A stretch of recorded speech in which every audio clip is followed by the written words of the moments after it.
Breaking news આવી રહ્યા છે અમદાવાદથી। અમદાવાદમાં એલિસ બ્રિજ ખાતે આગની ઘટનાએ આકાર લીધો છે। એલિસ બ્રિજમાં ફર્નિચરની દુકાનમાં આગ લાગી હોવાના સમાચાર સામે આવ્યા છે।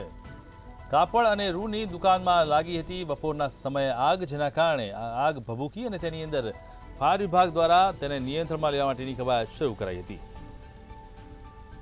આગને પગલે આસપાસમાં નાસભાગ મચી ગઈ હતી અને સાથે જ આગ વિકરાળ બનતા ધીરે ધીરે આસપાસની દુકાનો પણ તેણે લપેટમાં લીધી હતી।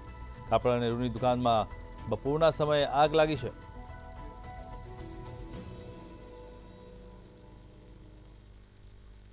અમદાવાદના એલિસ બ્રિજની અંદર ફર્નિચરની દુકાનમાં આગ લાગી અને સાથે જ કાપડ અને રૂની દુકાનમાં પણ ભરબપોરે આગ લાગી હોવાની ઘટના સામે આવી છે। ફાયર વિભાગે આગ પર નિયંત્રણ મેળવવા માટેની કવાયત શરૂ કરી છે, પરંતુ આગ શેના કારણે લાગી છે તે જાણવા માટે તપાસ કાર્યવાહી શરૂ કરાઈ છે।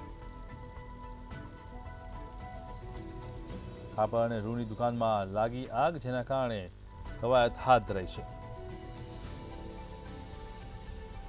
અમદાવાદ એલિસ બ્રિજ ફર્નિચરની દુકાનમાં આગ લાગવાની ઘટના કે જેના કારણે ફાયર બ્રિગેડની ટીમ તાત્કાલિક ઘટના સ્થળે પહોંચી ગઈ, જેમાં કાપડ અને રૂની દુકાન પર આગની લપેટમાં આવી ગઈ હતી।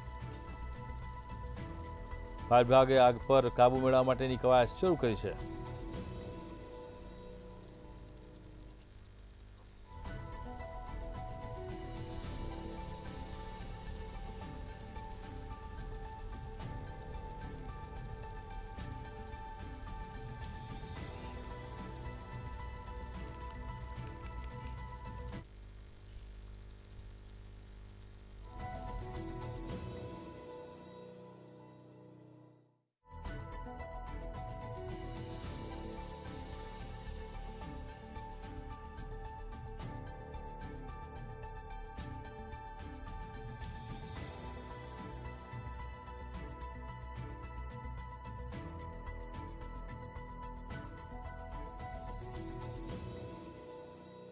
ની અંદર દુકાનમાં આગ લાગી હોવાની ઘટના સામે આવી છે, જેમાં ફાયર બ્રિગેડની ટીમ તાત્કાલિક ઘટના સ્થળે પહોંચી ગઈ હતી અને આગ પર નિયંત્રણમાં લેવા માટેની કવાયત શરૂ કરી હતી। કાપડ અને રૂની દુકાનમાં પણ આગ લાગી હોવાની ઘટના સામે આવી છે।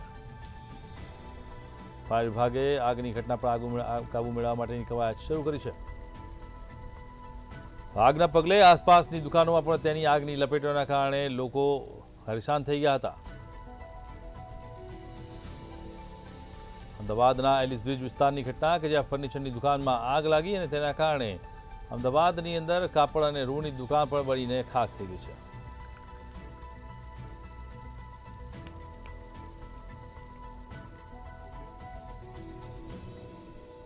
આગને પગલે આસપાસના નાસભાગ મચી ગઈ હતી અને કાપડ રૂની દુકાનમાં આગ લાગવાને કારણે આ સમગ્ર મામલે કવાયત હાથ ધરવામાં આવી છે।